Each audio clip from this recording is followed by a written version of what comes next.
Hello everybody, जय हिंद। आज हम लोग एक नया टॉपिक पढ़ने जा रहे हैं which is digital revolution in agriculture. Before we start, let's know what is digital revolution. तो डिजिटल रिवॉल्यूशन होता क्या है? Digital revolution it refers to the transformation of our society, economy और governance through the use of, मतलब हम अगर अपनी society, economy या गवर्नेंस को ट्रांसफॉर्म करना चाहते हैं तो हम लोग उसको कैसे ट्रांसफॉर्म करते हैं? Through the use of digital technologies, जैसे कि कंप्यूटर्स, इंटरनेट, स्मार्टफोन्स या डेटा एट्सेट्रा। इसका काम क्या होता है? मतलब it involves a shift from paper work, मतलब paper based on mechanical systems, manual work, to digital या ऑनलाइन या technology driven systems. Okay, and why it is used, मतलब वाई क्यों आता है यहाँ पे, ये हम लोग डिजिटल रिवोल्यूशन क्यों आया है? Because it improves our efficiency, transparency, speed and access to services. So we will study digital revolution in agriculture. So what exactly is digital revolution in agriculture? So it refers to the digital technologies like mobile apps, yeah, artificial intelligence, remote sensing, drones and big data to improve our agricultural productivity, decision making and market access. तो हमारा जो digital revolution है agriculture में, उसका main M क्या है कि हमारी एग्रीकल्चरल प्रोडक्टिविटी बढ़े, डिसीजन मेकिंग हो, वेल इन्फॉर्म्ड डिसीजन मेकिंग हो और मार्केट एक्सेस सुनिश्चित हो। तो ये सारी चीज़ें मिलके एक फार्मर्स की, एक हमारा जो एग्रीकल्चरल सिस्टम है वो एफिशिएंटली वर्क करेगा। Now the first question that comes to mind कि why India needs digital agriculture, हमें ज़रूरत क्यों है digital agriculture की? There are number of reasons. First is small and fragmented land holdings. इसका मतलब है कि हमारे यहाँ जो फार्मर्स होते हैं उनकी जो लैंड होल्डिंग्स होती है वो उनके सन्स में या उनके ऑफस्प्रिंग्स में डिवाइड हो जाती है। सपोज अगर एक फार्मर है, उसके 2 बच्चे हैं, then the land holding will be divided into 2, so the land keeps on shrinking. So that's the problem we have. Second reason is climate change and weather uncertainties. इसका मतलब है कि हमारे यहाँ almost 60% of our farmers or our agricultural activities depend on the monsoon, कि अगर बारिश अच्छी होगी तो क्रॉप्स अच्छी होंगी, पैदावार अच्छी होगी, और अगर नहीं होगी तो अगर सूखा पड़ गया, कहीं पे बारिश कम हुई तो हमारे यहाँ क्रॉप्स नहीं होती हैं, फेल हो जाती है। थर्ड रीज़न, लो फार्म इनकम्स, फार्मर्स की इनकम कम होती है, तो ये भी एक बड़ी प्रॉब्लम है जो इंडियन एग्रीकल्चर फेस कर रहा था अभी तक। Information asymmetry between farmers and markets, farmers को जो प्रोड्यूस होता है वो मार्केट जाता है सेल होने के लिए, and when there is information mismatch between the markets और the prices, then the problem escalates. So for all these reasons we need digital revolution in our agriculture. So some facts: agriculture and allied sectors, जो agriculture के अलावा जो sectors होते हैं जैसे life stock, fisheries, they contribute in national income, employment generation, foreign exchange earnings and rural development. So this sector plays a very important role in economy. And this sector with the latest data, this sector in 2023 and 24, it has contributed in 18% of countries GVA at current prices, plus it gives livelihood to over 46% of the population, that is almost half of our population. Okay, so let's see, अगर agriculture में digital revolution आता है तो what happens? Actually हम लोग ये कह सकते हैं कि हम एक ट्रेडिशन से टेक्नोलॉजी की तरफ जा रहे हैं. What was tradition? Traditionally we use to work manually, manual labour होता था। हाँ, हम लोग के टूल्स बहुत रूडिमेंट्री होते थे, बहुत ज़्यादा एडवांस टेक्नोलॉजी नहीं होती थी उस टाइम पे पहले, मतलब ट्रेडिशनली। और वेदर कंडीशंस तो हमेशा ही हमारे क्रॉपिंग पैटर्न्स को इफ़ेक्ट करती थी। लेकिन आज जो डिजिटल रिवॉल्यूशन की वजह से एक ट्रांसफॉर्मेशन हुआ है, which has added AI, artificial intelligence, drones, GPS enabled machinery, satellite imagery, IoT यानी कि Internet of Things. This transformation from tradition to technology today, it is called precision farming, precise farming। मतलब हम लोग अगर agriculture में अगर हम लोग सीड भी लैंड में डाल रहे हैं या फर्टिलाइज़र डाल रहे हैं, वाटर एप्लीकेशन कर रहे हैं, it is very very precise, and this precision farming is possible due to digital revolution। And precision farming क्या करता है, क्या फ़ायदे होते हैं? It enhances our productivity, it gives real time data which enables decision making in an effective way, it builds resilience and so on। so we'll see कि precision farming का जो अलग अलग डिजिटल टेक्नोलॉजीज़ हैं उससे क्या हेल्प होती है। अगर हम लोग इंटरनेट ऑफ थिंग्स को यूज़ करते हैं अपने एग्रीकल्चर में, तो उससे हमें क्या क्या फ़ायदे होंगे, AI से क्या क्या फ़ायदे होंगे, and so on. So let's look what precision farming and IoT यानी कि इंटरनेट ऑफ थिंग्स अगर दोनों साथ में मिलते हैं तो कैसे काम होता है। तो पहले तो इंटरनेट ऑफ थिंग्स होता ही क्या है? तो it is the network of interconnected smart devices equipped with sensors, software and data processing capabilities. तो जो हमारे जो IoT को अगर हम बोल सकते हैं कि जो हमारे एवरीडे फिजिकल ऑब्जेक्ट्स हैं, they are connected to the internet. जैसे कि रेफ्रिजरेटर हो गया, वॉशिंग मशीन हो गई, लाइट्स हो गई, बल्ब्स हो गए, फैंस हो गए, they are together connected with the internet and they can send and receive data automatically, so we don't have the human involvement।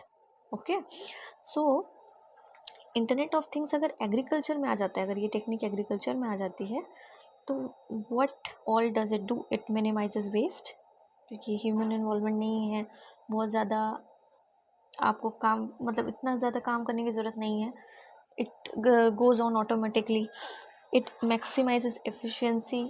Irrigation scheduling हो जाती है कि अगर आपने पंप, जो अगर आपका वाटर पंप है वो इंटरनेट से कनेक्टेड है, then you can schedule it and it will time to time start irrigating your fields।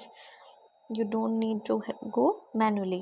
nutrient delivery यानी कि अगर फर्टिलाइज़र को डिलीवर करना है तो उसमें हेल्प देता है, पेस्ट कंट्रोल करता है। ये सारी चीज़ें हैं जो हमारे इंटरनेट ऑफ थिंग्स से हमें मिलेंगी। अगर हम AI की बात करें, आर्टिफिशियल इंटेलिजेंस की बात करें, तो इससे क्या क्या हेल्प होती है? ये हमारे सॉइल हेल्थ मॉनिटरिंग में हेल्प करता है कि अगर सॉइल में कौन से न्यूट्रिएंट्स, कौन से मिनरल्स नहीं हैं, कम है, ज़्यादा है, तो it monitors it. Pest detection बहुत आसानी से हो जाता है before it harms our crops. Irrigation scheduling, it also helps in irrigation scheduling like internet of things. Crop advisory services, तो अगर हमें क्रॉप्स के बारे में कोई एडवाइस देनी हो फार्मर्स को, तो we can do that with the help of artificial intelligence. तो इसका एक एग्जांपल भी है कि माइक्रोसॉफ्ट के AI इन्फ्यूज्ड फार्म वाइब्स एक इनिशिएटिव है, जिसने ये माइक्रोसॉफ्ट AI की तरफ से है, जो कि बारामती महाराष्ट्र में यूज़ किया गया था। इससे फ़ायदे क्या क्या हुए? इससे 40% इंक्रीज़ हुआ क्रॉप यील्ड में, 25% डिक्रीज़ हुआ फर्टिलाइज़र यूज़ में, and 50% saving in water consumption। As we know that our groundwater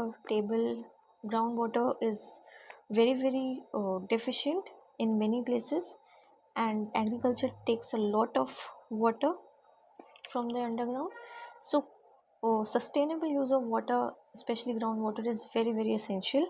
So these AI powered initiatives like Farm Vibes, which was experimented in Baramati, Maharashtra, it has helped in 50% saving of water, 25% decrease in fertilizer and 40% increase in crop yields.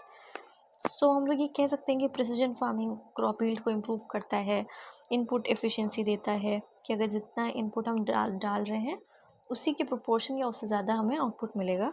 And it promotes environmental sustainability. So it helps in this. Okay, उसके बाद अगर हम इसी में आगे बढ़ते हैं कि हमें अगर टेक्नोलॉजी में सैटेलाइट और रिमोट सेंसिंग की हेल्प लेनी पड़े तो इससे हमें क्या क्या फ़ायदे होते हैं. It provides high resolution imagery, real time data, soil moisture levels. Sometimes we don't know कि हमारे सॉइल को कितना मॉइस्चर चाहिए.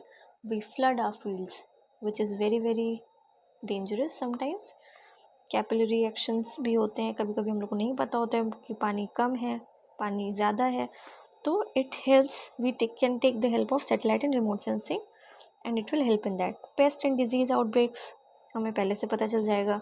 और यील्ड फोरकास्टिंग. तो ये सारी चीज़ें अगर हमें पहले से पता है तो farmers are well prepared for their upcoming crop production.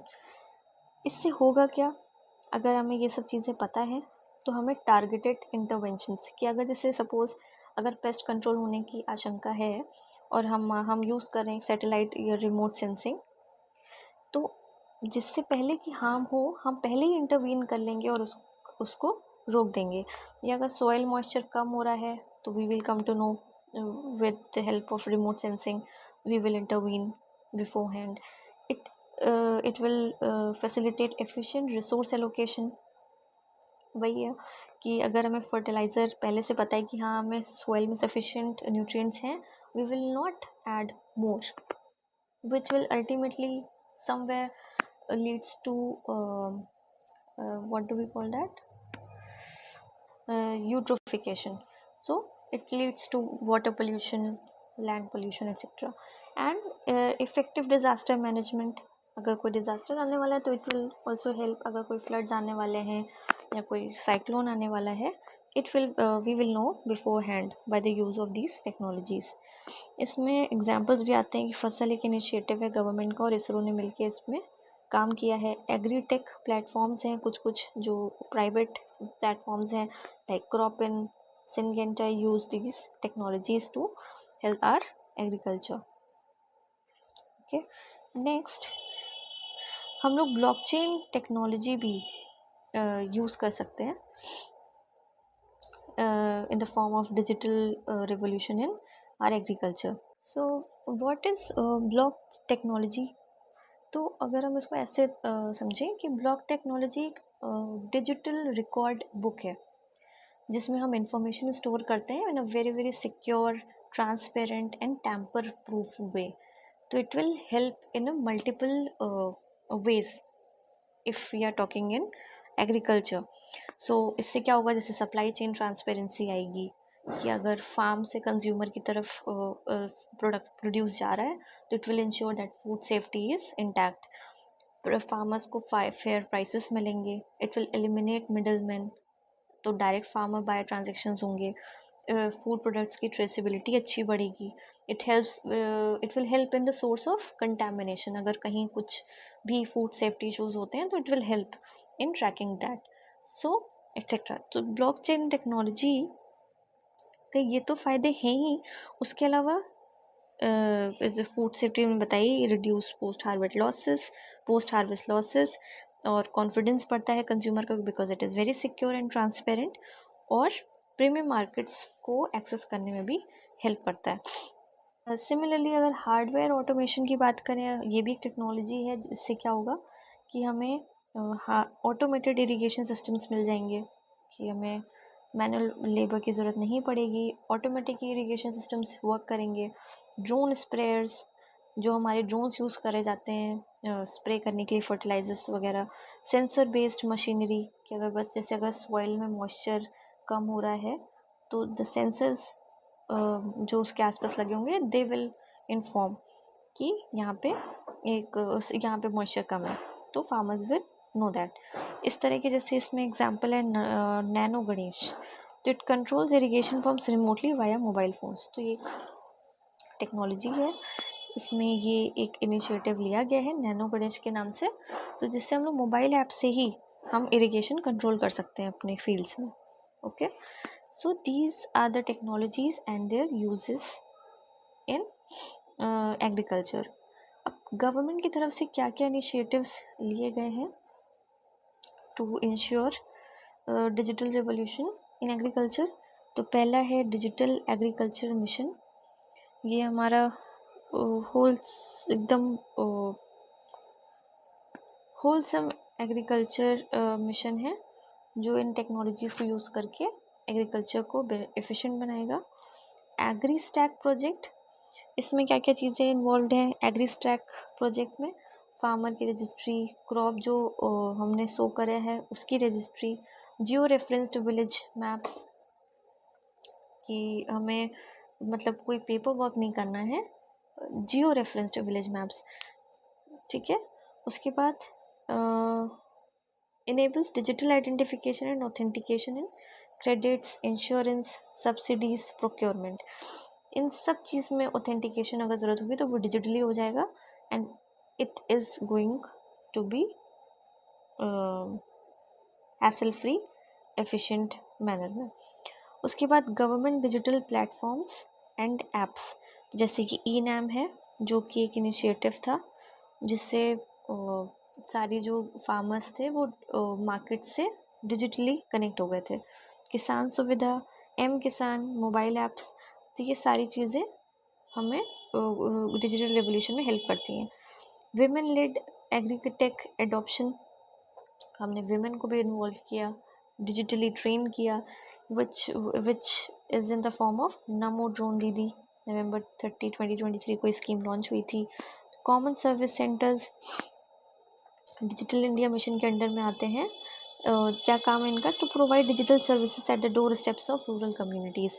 जैसे कि कौन कौन सी ऐसी सर्विसेज हैं जो रूरल हाउस होल्ड्स के डोर स्टेप्स पे ही दी जा सकती हैं उनको, जैसे कि सॉइल की टेस्टिंग हो गई, वेदर के बारे में इंफॉर्मेशन हो गई, एग्रीकल्चरल इंश्योरेंस स्कीम्स हो गई जैसे प्रधानमंत्री फसल बीमा योजना वगैरह, या प्रोमोट डिजिटल इंक्लूजन. तो इन सब को हर नूक एंड कॉर्नर तक पहुंचाने के लिए we have common service centres. और क्या क्या है schemes? Soil health and fertility scheme, जिसको सॉइल हेल्थ कार्ड भी बोला जाता है, सॉइल हेल्थ कार्ड स्कीम भी बोला जाता है. ये 19 फरवरी 2015 में लॉन्च हुई थी. इसका क्या है कि एक फार्मर्स को एक सॉइल हेल्थ कार्ड दिया जाता है जिसमें उनके सॉइल सैंपल से पता चलता है कि उनकी सॉइल में कौन कौन सी चीज़ों की कमी है and they will apply the fertiliser accordingly. तो इससे एक्सेस नहीं होगा और कम भी नहीं होगा.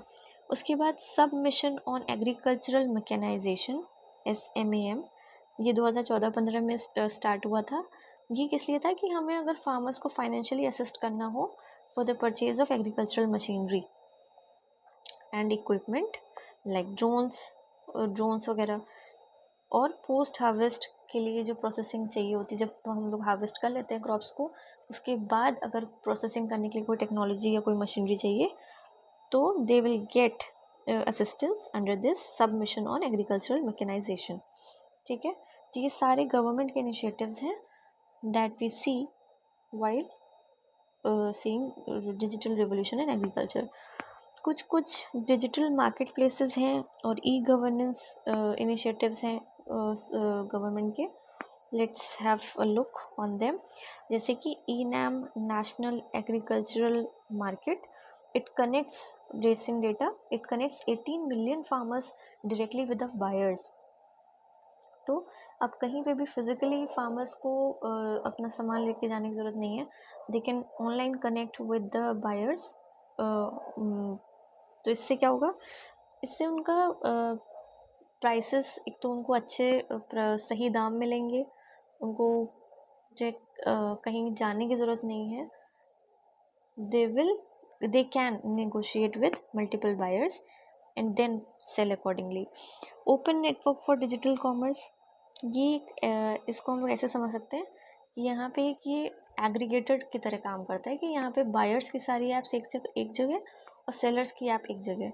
जैसे ये सारे बायर्स और सेलर्स को एक जगह कनेक्ट करने का काम करता है. Then you don't have to visit different websites separately. Like it is like UPI, that you all have, you have all the bank accounts at one place, and then you can choose out of them. So this open network for digital commerce works like UPI. E Chaupal, smart गांव, प्रधानमंत्री फसल बीमा योजना, ये सारी चीज़ें हैं जो डिजिटली हम लोग को फार्मर्स को कनेक्ट करने का काम करती हैं, और रूरल डेवलपमेंट भी काम कर रही है by democratising access to supply chains and promoting price transparency.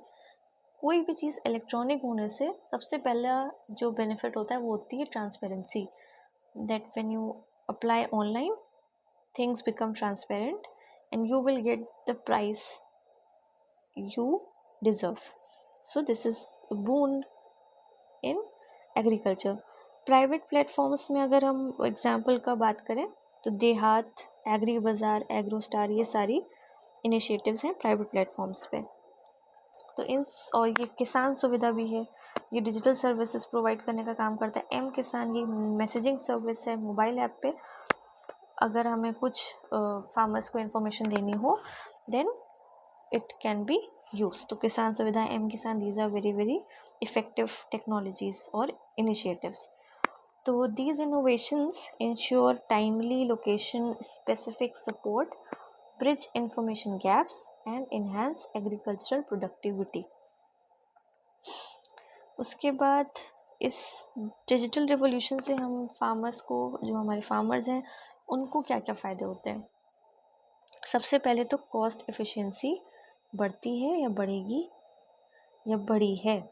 Cost efficiency has improved और वेस्ट में रिडक्शन हुआ है, और अब वो मनी बहुत अच्छा से अब ज़्यादा सेव कर पा रहे हैं। Saving of money has increased. It promote sustainable farming. Sustainable farming कैसे कि we are not using the water, fertilizers, anything else in excess। जितनी ज़रूरत है उतना ही यूज़ कर रहे हैं and we are getting a higher yields. Connected farmers directly to markets. अगर हमने ई-नैम जैसी चीज़ों को प्रोमोट किया है तो they have increase the connectivity between the farmers and the markets. Income increase हुई है और लाइवलीहुड्स तो ऑफ कोर्स बड़े ही हैं। तो ये सारे बेनिफिट्स हैं फार्मर्स को जो डिजिटल रिवोल्यूशन की वजह से हुए हैं। चैलेंजेस क्या क्या हैं? Although they are very very beneficial, लेकिन कुछ कुछ चैलेंजेस भी हैं, जैसे not reachable in remote underserved regions. जहाँ पे इंटरनेट ही अभी पेनिट्रेट नहीं कर पाया है, वहाँ पे डिजिटल रिवॉल्यूशन का कोई मतलब नहीं है। तो अभी कुछ रिमोट प्लेसेस हैं जहाँ पे अभी जाना बाकी है दीज टेक्नोलॉजीज़ को।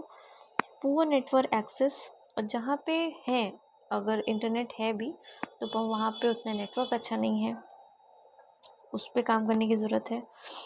हाई इनिशियल कॉस्ट, ये जितनी भी टेक्नोलॉजीज़ होती हैं, अगर हम ड्रोन्स लेते हैं या हम AI का यूज़ कर रहे हैं, इंटरनेट ऑफ थिंग्स का यूज़ कर रहे हैं, तो they have cost, initial cost. जब हम लोग उसको जब उसको हम ख़रीदने के लिए दे आर कॉस्टली। और इसमें एक और चीज़ आती है, देयर डेटा प्राइवेसी का भी इशू आता है, ओनरशिप और ट्रस्ट का भी इशू आता है। ठीक है। उसके बाद सबसे बड़ी कमी होती है limited digital literacy.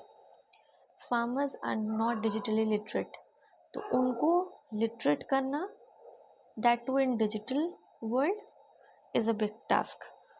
It becomes hindrance for the government or the private sector to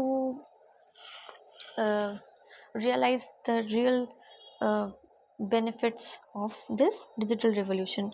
Or lack of localized content in regional language. Even if the internet is there, farmers are digitally literate कि उनको basic समझ में आता है, लेकिन then also they need services in their local languages so they can understand more efficiently. Okay. So इसमें अब way forward अगर देखना चाहें तो वे फॉरवर्ड क्या हुआ, तो हम लोग को क्या करना चाहिए, टारगेटेड ट्रेनिंग प्रोग्राम्स लाने चाहिए in terms of digital literacy और बिल्ड्स कॉन्फिडेंस। बिकॉज जो चीज़ हमारे यहाँ इतने सालों एंशिएंट टाइम से एग्रीकल्चर चला आ रहा है, उसमें चेंज लाना, it needs confidence, it needs to build confidence among the farmers, among the stakeholders specially. तो हमें डिजिटल लिटरेसी भी ट्रेनिंग के द्वारा हमें प्रोवाइड करानी चाहिए, कॉन्फिडेंस बिल्ड करना चाहिए। और जो भी प्रोग्राम्स हम लोग डिलीवर कर रहे हैं वो कोशिश करेंगे हम लोग वर्नैकुलर लैंग्वेजेस में यूज़ करें, मतलब जहाँ पे जो भी लैंग्वेज हो उसी लैंग्वेज में उन तक पहुँचे, तो उससे एक्सेसिबिलिटी बढ़ती है। स्ट्रेंथन रूरल डिजिटल इंफ्रास्ट्रक्चर, जैसे कि इंटरनेट कनेक्टिविटी होनी चाहिए, मोबाइल नेटवर्क्स होने चाहिए और पावर सप्लाई इंश्योर होनी चाहिए। तो ये सारी चीज़ें ज़रूरी हैं for digital revolution to actually take place. और पब्लिक प्राइवेट पार्टनरशिप्स, जो कि हम लोगों ने पीछे भी देखा कि बहुत सारी इनिशिएटिव्स अगर प्राइवेट और पब्लिक दोनों मिलकर लेंगे तो इट विल हेल्प मोर। उसके बाद अगर हम लोग कंक्लूजन की बात करें तो कंक्लूजन में ये हो सकता है कि with continued investment in digital infrastructure, localised training, inclusive policy support, India can ensure that benefits of digital agriculture reach every corner of the country. So, उसके बाद एक टॉपिक है छोटा सा, poly house farming. This is a new term. What is poly house farming? So this is the picture of poly house farming, जहाँ पे एक setup होता है, जैसे हम लोगों ने ग्रीन हाउस देखे होंगे वैसे ही पॉली हाउस फार्मिंग होती है, जहाँ पे crops are covered under the polythene sheet. So it has its own advantages, let's see them. So polyhouse farming के कुछ कुछ एडवांटेजेस हैं and these are in vogue these days. So it is the smart way to control the temperature, humidity and light. Okay, तो ये एक smart way है, हम temperature, humidity और लाइट को कंट्रोल कर सकते हैं, जो कि मेन कंपोनेंट्स है for the crops to grow. Ensures consistent high quality harvest all year round. इस सेटअप में जब हम कंट्रोल कर सकते हैं टेम्परेचर को, तो we don't have to wait for the particular season to come for our crops to grow. So this setup ensures consistent, मतलब लगातार, high quality harvest all year around, and it is beneficial in growing a variety of vegetables, fruits, flowers and herbs. So diversity भी, productivity भी थी, मतलब productivity भी and all year round harvest भी। तो ये poly house farming is beneficial and it is doing good work. So that's it for today. So let's meet in our next video. Thank you so much. Jai Hind.